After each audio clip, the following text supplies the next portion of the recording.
one of the things that is kind of unique about Stan's shoes is they have a picture of him on the tongue, or at least on some of the shoes. How many pictures of Stan do you think you have in your house?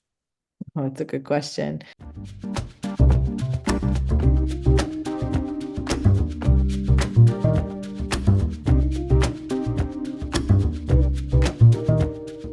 Hey everyone, this is David Stark from Watch Our Pass, and today I'm talking to Camille Maratchi, an executive producer of Who is Stan Smith, which is coming to theaters on May 3rd, 2024. I'm going to talk to her right now, and while you're watching, if you can like and subscribe to this channel, that would be fantastic. I'll spend a lot. Thank you. All right, so thanks so much for joining me today. I've got Camille Maratchi, the producer of Who is Stan Smith, which is coming to theaters on May 3rd, 2024. It is an incredible documentary about an unlikely fashion icon with an incredible life and a wonderful, wonderful mustache.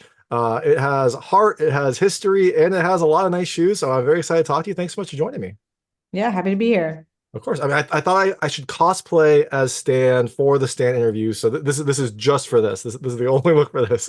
I'm glad you were able to do that. He Yeah, would he would feel he would feel honored for it. it took a lot of effort to grow it out.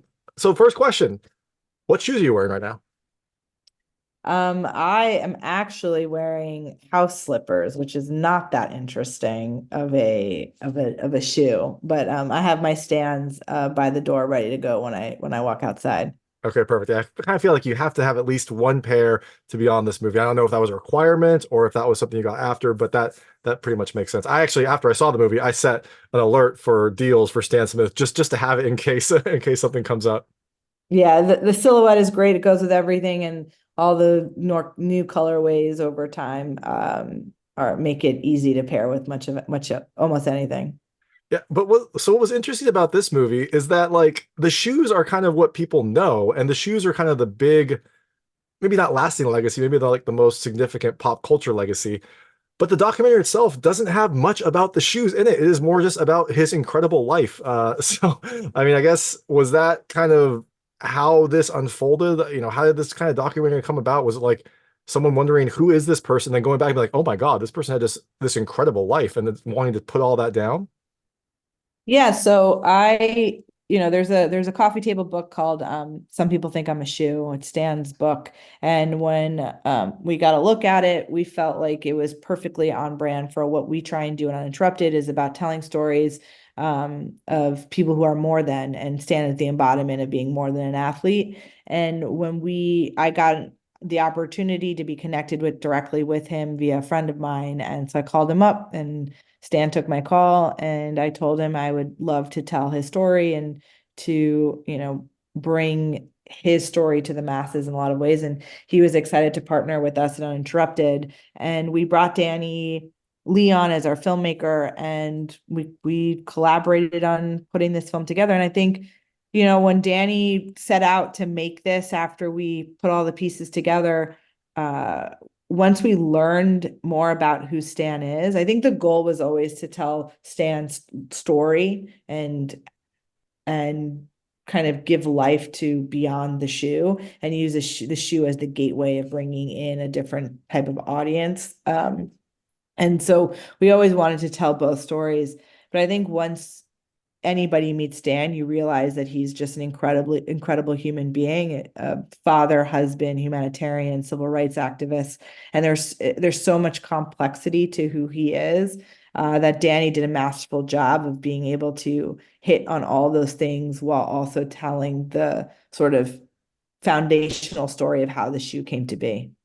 Yeah, for sure. I mean, he just seems like this incredible person. And the thing I also love about him is it's almost like I know he didn't stumble into all of this, but the way he kind of tells the story, I think he's so humble and so kind of like, not kind of grandiose in his persona that it just seems like he just kind of like, oh yeah, I started playing tennis and then I, joined this like international tour representing America, and then I, won this, and then eventually they like made a shoe, and I guess it went big because my kids were talking about it. And it's just like incredible that this person can be so grounded and so humble while having all of this success. Yeah, I think that was one of the things that took me aback, and I think he's one of the most unassuming, humble people you could ever meet. And I think he is somebody that I strive to be more like. I think he's an inspiration to me, and I hope he's an inspiration to many others. But I think he used his privilege as a way to provide opportunity to so many others and wasn't blinded by the fact that I have this and I should only have this. It was always about how can other people get more from this. And I think that's a testament to who he is. And yeah, he was a big pioneer in men's tennis, building up the ATP of what we know it now. I think that, somebody like Rafael Nadal or Roger Federer will give respect to what Stan and Arthur and their generation of players did in building what we know tennis to be today. And I think the fact that his shoe deal was on a handshake deal with his agent to this day is pretty incredible. It's a story that when they told us that, I kind of fell on the floor. But that's just it's exactly who Stan is. And that's it's so fitting for that story to be a part of his.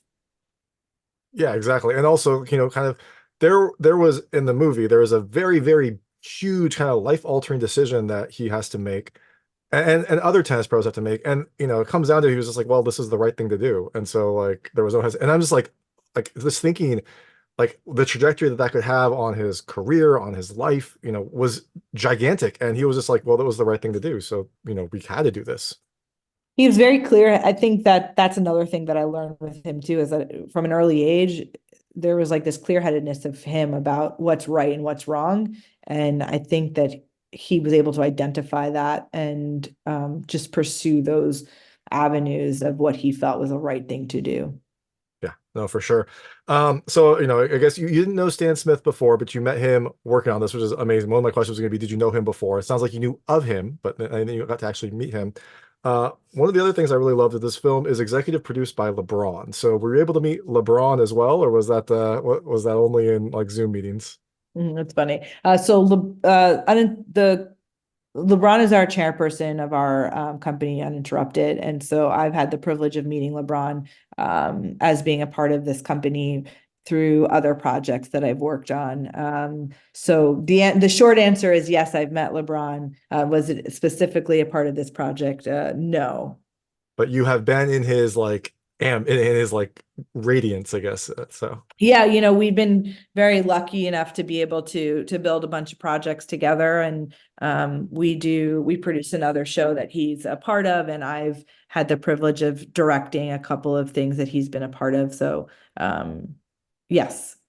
And one thing I loved is in like the press announcement, it was talking about all the executive producers, and they always try to put projects after people, and it was like LeBron James, it was like Hustle and Space Jam: A New Legacy. I was like, you could just put like LeBron. That's all you have to put. Like no one has a question of who he is. Yeah, I think for when LeBron and Maverick were starting this company and founded Uninterrupted, it was about how do we tell stories and give opportunities and provide a platform for talent and people to tell the stories that they wanted to be told in the way that they wanted to be told. I think oftentimes, before our company existed, I think there was always um in traditional media, there was people who wanted to tell stories that they way that they wanted them to be told and using athletes to tell those stories. And so what makes it incredible is LeBron and Mav has stuck to their guns, and we've built this incredible company at Spring Hill Uninterrupted to be able to tell athlete stories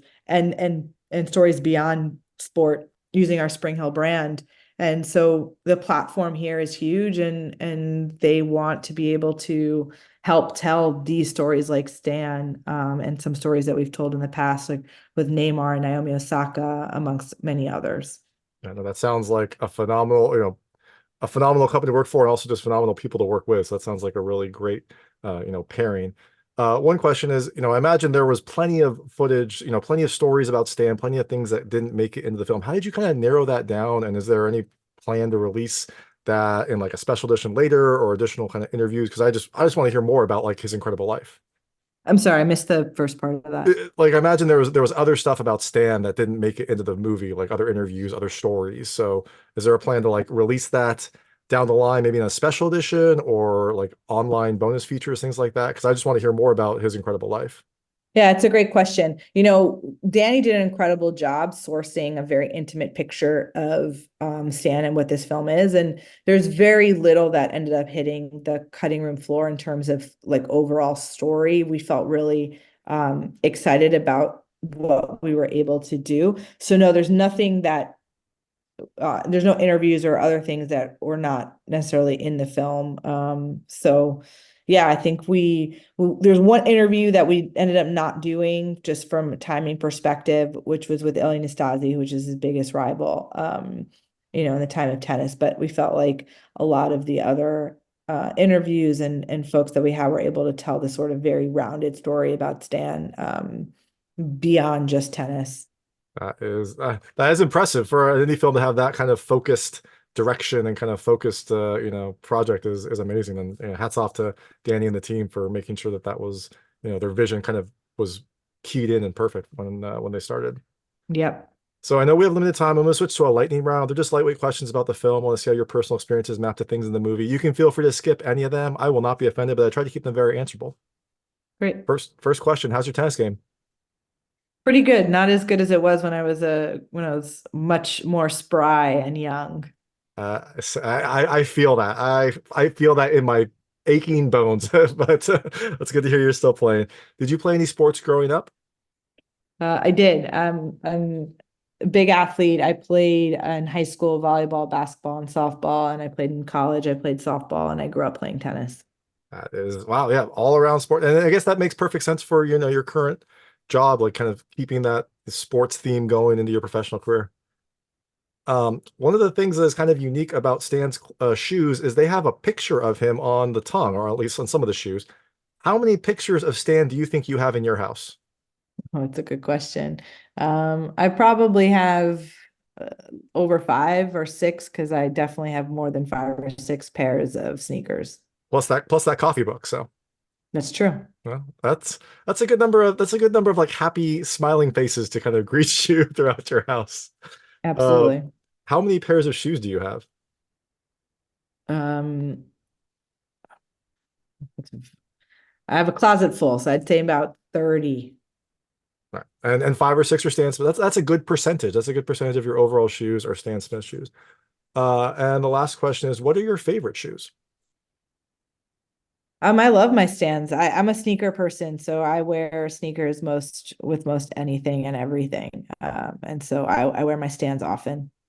I don't know. I mean, I want a pair of Stans. I don't know if I could wear it though, just because like I want it to be pristine and keep its like luster. And the more you wear it, like that must be the kind of the constant push and pull of sneakerheads, right? Oh, you got to keep swapping them out. You got always got to be fresh. You got to keep them new. But I have an all black pair that that are like suede and don't really get dirty and I actually wear that when I was living in New York for a long time. I used to wear those in the snow. Yeah, a black pair is probably much safer, especially in New York. It's a beautiful city, but there is definitely some stuff on that sidewalk you don't want on your shoes. Exactly. So you can check out all of these sneakers and the incredible life of Stan Smith. It's coming to theaters on May 3rd, 2024. The movie is Who is Stan Smith? This is Camille Maratchi, the executive producer, or one of the executive producers of the film. Thank you so much for your time. Thank you. Awesome. Great Thank to you so be here. much. Nice to talk to you. That was Camille Maratchi, an executive producer of Who is Stan Smith, which is coming to theaters on May 3rd, 2024. It is a story about an unlikely fashion icon and his incredible life and wonderful, wonderful mustache. It is fascinating. It has plenty of history and has plenty of great cameos. If you like this interview, please like and subscribe to this channel. It helps me out a lot. Make sure all my new content goes straight to you. Thank you.